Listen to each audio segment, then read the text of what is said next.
সুপ্ৰভাত। অৱশেষত বৰুণ দেৱতা সন্তুষ্ট হৈ বৰষুণজাক দিলেগৈ। আপোনালোকৰ ফালে বৰষুণ দিছেনে? কমেণ্টত জনাব দেই। আৰু আমাৰ এইফালে বৰষুণজাক যেনে তেনে দিছে আৰু ৰাতি অকণমান দিছিল, কিন্তু এতিয়া ৰাতিপুৱা যথেষ্ট ভাল। মানে বতৰটো বৰষুণজাকৰ কাৰণে কৈছোঁ। একেলেঠাৰিয়ে বৰষুণ দি থাকিলে আমি কওঁ বতৰ বেয়া, আৰু মাজে মাজে যেতিয়া বৰষুণ দিয়ে গৰমৰ মাজত তেতিয়া কওঁ বতৰ ভাল। কথাবোৰ আমাৰ ওলট পালট যেন লাগিছে নেকি বাৰু? আমি তেনেকৈ চিন্তা কৰোঁ আচলতে চবেই। ৰুমাল নে কি, যদি মোৰ ভুল হোৱা নাই, ৰুমালৰ প্ৰভাৱ। কিবা এটা ঘূৰ্ণী বতাহ নে ধুমুহা আহিছে, সেই ৰুমালে এইটো মানে প্ৰভাৱ পেলাইছে বুলি কৈছে। কথাটো গম পাইছে? ৰুমালৰ প্ৰভাৱ। আৰু কোনোবা অসমৰে কোনোবা এখন হেৰিয়াত 144 দিছে বুলি শুনিলোঁ। মানে ধুমুহা আহিব, যোৱাকালি নিউজ এটাত পাইছিলোঁ। আৰু এতিয়া কিন্তু আমাৰ ফালে ধুমুহা অহা নাই। আৰু নিউজবোৰে কেতিয়াবা কেতিয়াবা ভয় খুৱাই দিয়ে। এনেকুৱাকৈ ভয় খুৱাই দিয়ে যেন সঁচাকৈ বহুত ডাঙৰ ধুমুহা আহিব, এনেকুৱা কৰি দিয়ে।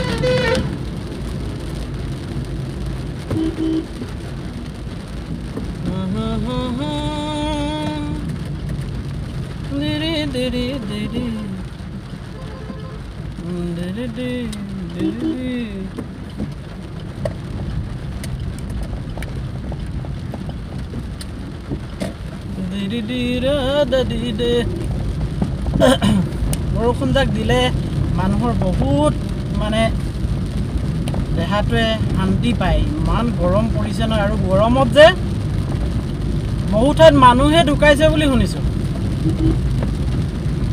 আপোনালোকে শুনিছেনে নিউজবোৰত? কিমান সঁচা কিমান মিছা, গৰমত বহুত ব্যক্তি ঢুকাইছে এনেকৈ বুলি আহি আছে। এতিয়া ডাইৰেক্ট গৰমততো মানুহ ঢুকাব জানো? গৰমৰ আলম লৈ অন্য অসুখ হয়তো তেওঁৰ বাঢ়ি গৈছে, এনেকুৱা হ'ব পাৰে। গৰমত হয়তো শ্বাস প্ৰশ্বাসৰ কিবা অসুবিধা থাকিব পাৰে, তেনেকুৱা হ'ব পাৰে।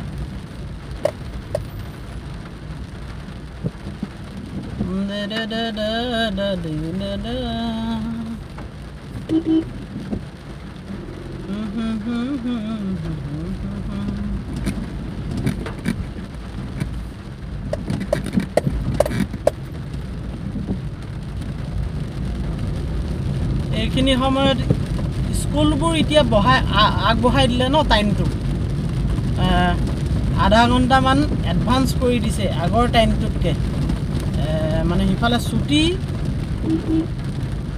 ছুটিও আপোনাৰ হেৰি হ'ব, কি হ'ব, সোনকালে হ'ব আধা ঘণ্টা। কিন্তু আধা ঘণ্টা এডভান্স কৰি দিয়াৰ মূলতে হৈছে চৰকাৰে গৰমটোৰ কাৰণে কৰিছে বুলি কৈছে। কিন্তু এটা কথা আপোনালোকে চিন্তা কৰি চাওকচোন যে গৰমটোৰ কাৰণে স্কুল আগৰ সময়তকৈ আধা ঘণ্টা আগত মানে বহিব, স্কুল ষ্টাৰ্ট হ'ব, আৰু স্কুল শেষ হ'ব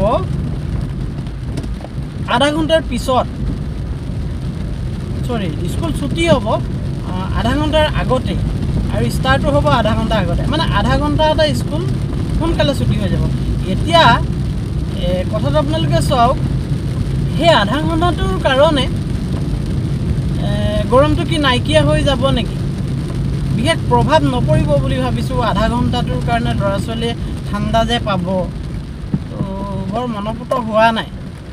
যদি ইমানেই গৰমৰ কথা চিন্তা কৰিছে শিক্ষা বিভাগে, তেনেহ'লে মই ভাবোঁ গৰম বন্ধটো আগুৱাই লৈ আহক, দি দিয়ক এতিয়া। তেনেকুৱাও হ'বতো পাৰে। গতিকে কথাবোৰ কিবা খেলি মেলি। এতিয়াতো অকণমান আগত মই শুনিলোঁ এজনে কৈছে যে এই কোনোবা এখন স্কুল, সেইখন স্কুল ষ্টাৰ্টিং টাইমটোহে আপোনাৰ কি কৰিছে, হাফ এন আৱাৰ আপোনাৰ আগবঢ়াই দিছে। ধৰক আগত 8টা বজাৰ পৰা হৈছিলে, 7:30টাৰ পৰা তেহেঁতৰ স্কুল বহিব। এতিয়া ছুটী টাইমটো একেই আছে, ছুটী টাইমটো 2:30টাত বোলে 2:30টাতে আছে, বা 3টাত আছে 3টাতে আছে। তেনেহ'লে কি হ'ল কি? মানে এডুকেশ্যন ডিপাৰ্টমেণ্টটো কিছুমান কথা মানে শুনিলে হাঁহি উঠে।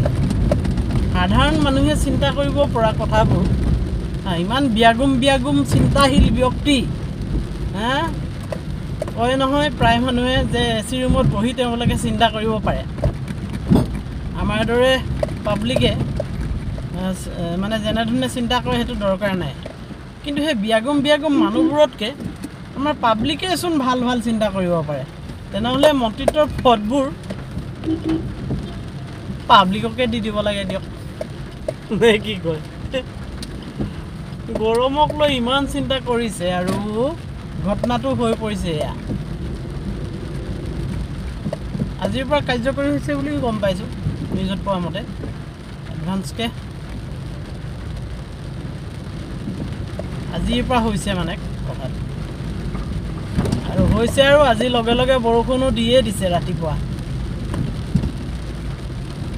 মানে ডিপাৰ্টমেণ্টৰ কথাটো শুনিয়ে পালে নেকি, ভয় খালে চাগে। ডাইৰেক্ট কানেকশ্যন আছে নেকি ইন্দ্ৰ দেৱতাৰ লগত, সেইবোৰ কথা। কিন্তু গৰমটোৱে ভাল দহাইছিলে ৰাইজক, সেইটো হয়। আৰু গৰম বহুত বাঢ়ি গৈ আছে, উষ্ণতা বহুত বাঢ়ি গৈ আছে। ইয়াৰ কাৰণো আছে, কিয় বাঢ়িছে ইমানকৈ। কাৰণ প্ৰতি বছৰে ইয়াৰ গৰমৰ প্ৰকোপতাটো বাঢ়ি গৈ আছে। তাৰ মূলতে ক'ব বিচাৰে আৰু বিজ্ঞানীসকলেও কয় যে আমাৰ গছৰ সংখ্যাটো কমি গৈছে, গছ কটাৰ প্ৰকোপ বেছি বাঢ়িছে মানুহৰ, আৰু গছ ৰোৱাৰ মানে প্ৰৱণতাটো মানুহৰ কমিছে। আৰু গছ ৰুইছে, চৰকাৰে ইয়াৰ ওপৰত ইনিচিয়েটিভ নোলোৱাকৈ থকা নাই, লৈছে। ইয়াৰ ওপৰত ব্যৱস্থা লৈছে, কিন্তু সফল হোৱা নাই। আচলতে মানুহক জোৰ জবস্তি কৰি আমি যদি কাম কৰোৱাওঁ বা কিবা প্ৰলোভন দি কাম কৰোৱাওঁ, সেইটো ছাকচেছ হৈ নুঠে। মানুহো কম নহয় আমি প্ৰলোভনত পৰি কামবোৰ কৰি দেখাওঁ, যিটোকে কৰিবলৈ কয়।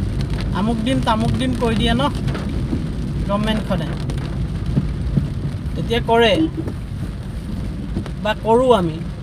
কিন্তু সেইটো কিমান দায়িত্ব বুজি কৰোঁ, সেইটো এটা ডাঙৰ কথা। সেইটোৱে আমিবোৰো বেছি মানে টেঙৰ হৈ পৰিছোঁ লাহে লাহে। ইমান টেঙৰ হ'লে আমাৰ নিজৰ বিপদ। যে গছপুলি ৰুইছোঁ বুলি কৈ কোনোবাই ডাল ৰুই থৈছে, ফটো মাৰি দিছে। কিন্তু আমি নিজেই জানিব লাগিব যে গছপুলি আমাক লাগে, আমি ৰুব লাগে নিজৰ ভালৰ কাৰণে।